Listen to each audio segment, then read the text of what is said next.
আসসালামু আলাইকুম রহমতুল্লাহি ওবরকাতুহু।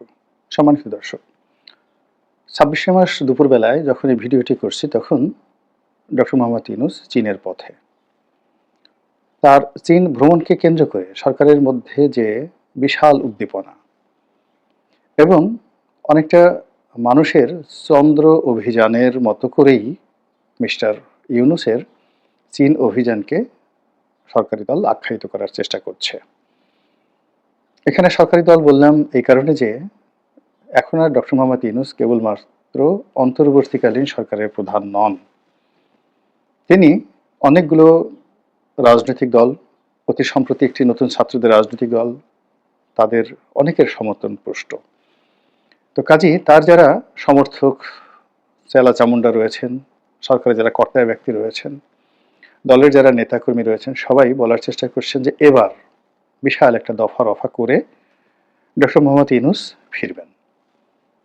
তার চীন যাওয়ার আগে আমরা জেনেছিলাম যে চীনের প্রেসিডেন্টের পক্ষ থেকে বিশেষ একটি বিমান, চার্টার প্লেন, স্পেশাল প্লেন বাংলাদেশে আসবে এবং সেটা চীনের যে সেনাবাহিনীর বিমান হতে পারে কিংবা প্রেসিডেন্টের রাজকীয় যে বিমানবহর রয়েছে সেই বিমানবহরের যে কোনো একটি এয়ারক্রাফট হতে পারে, কিন্তু দেখলাম যে না, চায়না সাউদার্ন এয়ারলাইন্স যারা বাংলাদেশের সঙ্গে নিয়মিত ফ্লাইট পরিচালনা করে এরকম একটি বিশেষ ফ্লাইটে তিনি সেখানে যাচ্ছেন এবং তিনি তার মতো করে যাচ্ছেন। এই গেল এক, যেটি আমার একটা ধারণা ছিল যে একটা রাজকীয় চাইনিজ রাজকীয় 747 জাম্বো জেট টাইপের কিছু একটা বিমান এয়ারপোর্টে আসবে এবং সারা এয়ারপোর্ট কেঁপে যাবে।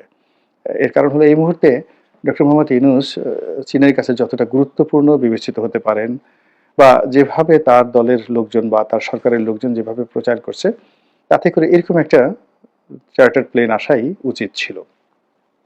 তো যাই হোক, তিনি যাচ্ছেন, যাওয়ার পরে কি হবে বা না হবে সেটা পরের ব্যাপার, কিন্তু ইদানিং বিভিন্ন জায়গাতে যে কথাগুলো ছড়িয়ে পড়েছে যে এই সফরটি মূলত রাষ্ট্রীয় সফর নয়, একটি বেসরকারি প্রতিষ্ঠান যেটিকে এনজিও বলা হয়, এরকম একটা এনজিও সেখানে যে বাৎসরিক যে বিভিন্ন মেলার আয়োজন করে।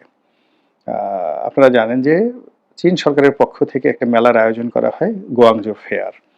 তো এরকম সারা দুনিয়ার অনেক সরকারি প্রতিষ্ঠান, বেসরকারি প্রতিষ্ঠান, এনজিও, ট্রেড অর্গানাইজেশন থেকে শুরু করে এমনকি লোকাল সিটি কর্পোরেশন, তারা অসংখ্য মেলা সেখানে আয়োজন করে এবং এরকম একটা বিনিয়োগ মেলা সেখানে হতে যাচ্ছে এবং সেই মেলায় তিনি যাবেন, ডক্টর মোহাম্মদ ইউনূস, এবং বক্তব্য দেবেন।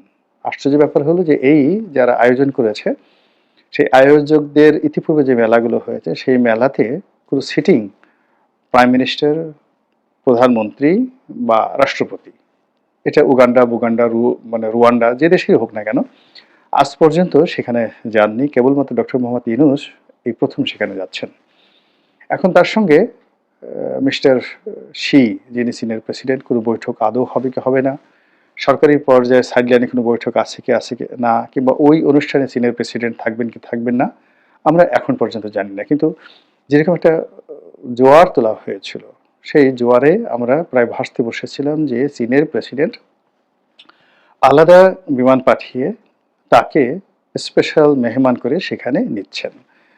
এবং এই কথা শোনার পর আমরা যারা সাধারণ চিন্তার মানুষ, আমরা খুব ভয় পেয়ে গিয়েছিলাম যে এইবার না জানি কি একটা ঘটে যায় বাংলাদেশে। এর কারণ হলো চীন যদি বাংলাদেশের ব্যাপারে সত্যিকার অর্থে খুব বেশি মাথা ঘামায় এবং সেই মাথা ঘামানোর পরিণতিতে যদি ভারত এবং আমেরিকা খুব রেগে যায়, তাহলে ওই পরিস্থিতি সামাল দেওয়ার মতো পরিবেশ এবং পরিস্থিতি বাংলাদেশের নেই।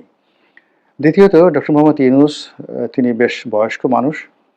আমরা দেখলাম যে ২৬শে মার্চ তারিখে তিনি যে জাতীয় স্মৃতিসৌধে এসেছেন, তো মানুষের সাথে হ্যান্ডশেক করতে তার খুব কষ্ট হচ্ছিল এবং তিনি যখন বেদিতে উঠছিলেন, মূল বেদিতে উঠছিলেন, তখন কেউ একজন পাশের থেকে তার হাত ধরে, হাত না ঠিক আমরা যেটিকে বলা হয় কনুইয়ের উপরের অংশ, যেটিকে আমরা ডানা বলি, ডানা আঞ্চলিক ভাষায় ড্যানা বলি, তো সেই ড্যানা ধরে তাকে উপরে তোলা হচ্ছিল। তিনি এতটাই চলাফেরা করতে গিয়ে ডক্টর মোহাম্মদ ইউনূসের চীন সফর নিয়ে গুরুত্বপূর্ণ তথ্য দিলেন গোলাম মাওলা রনি। চীন বা চীনের প্রেসিডেন্ট তার সঙ্গে কোনো সাক্ষাৎকার করবেন বা তার সঙ্গে কোনো চুক্তি করবেন, তার সঙ্গে তিস্তা প্রকল্প নিয়ে কথা বলবেন, এটি আমার কাছে মনে হচ্ছে না। ভারত যেভাবে অপেক্ষা করছে যে একটি নিয়মতান্ত্রিক গণতান্ত্রিক সরকার বিধি ব্যবস্থা আসুক এবং তারা একই সঙ্গে আমলাতন্ত্রের সঙ্গে, মিলিটারি ব্যুরোক্রেসির সঙ্গে এবং ডক্টর মোহাম্মদ ইউনূস এবং তার সরকারের কর্তা ব্যক্তির সঙ্গে সমান্তরাল ডে টু ডে অর্থাৎ দৈনন্দিন যোগাযোগ রক্ষা করছে। কিন্তু দীর্ঘমেয়াদে কোনো প্রকল্প নেওয়া, বিনিয়োগ করা কিংবা জরুরি কোনো সিদ্ধান্ত নেওয়া এরকম কোনো কাজ ভারত বা পৃথিবীর অন্য কোনো দেশ এখন পর্যন্ত শুরু করেনি। তো সেক্ষেত্রে ডক্টর মোহাম্মদ ইউনূসকে নিয়ে চীনের যে জামাই আদরের কথা আমরা এতকাল শুনেছিলাম, সেটি নিয়ে যারা ভয় পেয়েছিলাম তারা আজকের এই দিনটিতে উনি যখন গেলেন, উনার সেই যাওয়ার ধরন, প্রকৃতি ইত্যাদি দেখেই মনে হলো যে তিনি যাচ্ছেন খুব সাধারণ একটা অর্ডিনারি কাজেই সেখানে যাচ্ছেন। এমনি তার ভ্রমণ ফোবিয়া রয়েছে। ভ্রমণ ফোবিয়া ঠিক বলা হয় না, এটাকে ভ্রমণ ম্যানিয়া বলা যেতে পারে। আমার রয়েছে ভ্রমণ ফোবিয়া।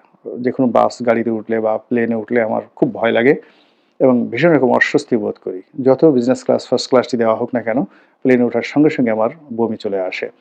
কিন্তু কিছু মানুষ রয়েছে যাদের ম্যানিয়া রয়েছে। অর্থাৎ তারা প্লেনের গন্ধ না শুকলে, এয়ারপোর্টে দিয়ে না হাঁটলে, ইমিগ্রেশন ক্রস না করলে তাদের ভালো লাগে না। তো ডক্টর মোহাম্মদ ইউনূস, তারপর আমাদের ডক্টর দীপুমণি, এমনকি আমাদের সাবেক প্রধানমন্ত্রী শেখ হাসিনা, তাদের এই ভ্রমণ ম্যানিয়াটা ছিল। কিছুদিন পর, পর তারা বিদেশে না গেলে তাদের ভালো লাগে না।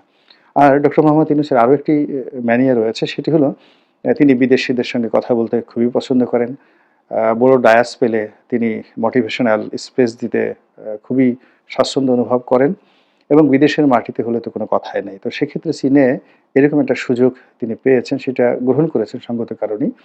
আর বাংলাদেশে এখন যে অবস্থা হয়েছে সেটা হলো ডক্টর মোহাম্মদ ইউনূসকে নিয়ে খুব সিরিয়াসলি কেউ কোনো চিন্তাভাবনা করছেন বা তাকে ওইভাবে কেউ কাউন্ট করছেন এরকম মনে হচ্ছে না। এমনকি যে ছাত্র সংগঠন যারা আছেন তারা এখন কথায়, কথায় ডক্টর মোহাম্মদ ইউনূসকে সমালোচনা করার চেষ্টা করছেন।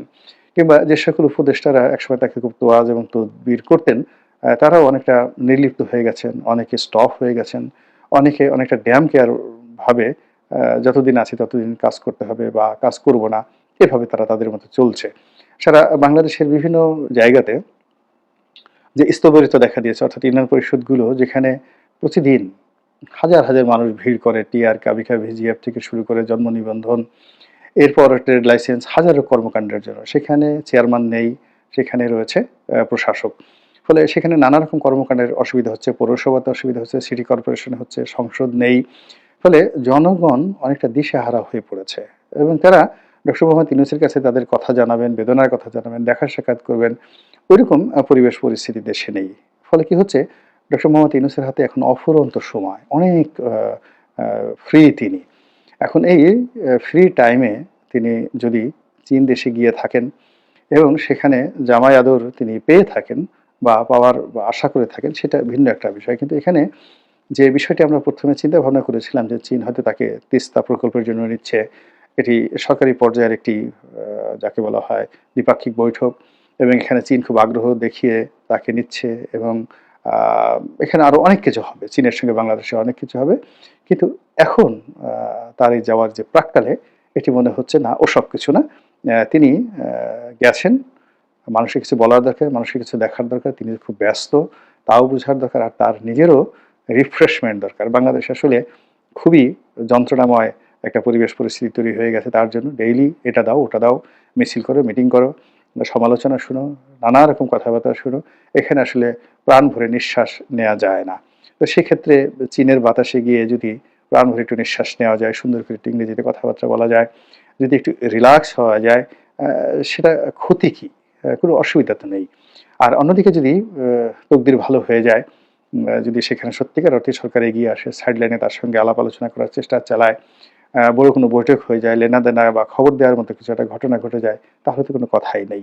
তো তিনি প্রচণ্ড পরিশ্রমী মানুষ, প্রচণ্ড ঘোরাফেরা করা মানুষ, যেখানে মানুষ কিছু দেখতে পায় না, শূন্য দেখতে পায়, সেভাবে তিনি ৩টি শূন্য দিয়ে পৃথিবী তৈরি করতে চান। 3-0 পলিসি।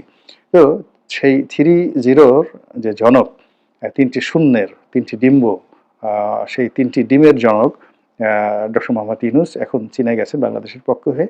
তো দেখি তিনি কি করেন। হতাশ হওয়ারও কিছু নেই, আতঙ্কিত হওয়ারও কিছু নেই।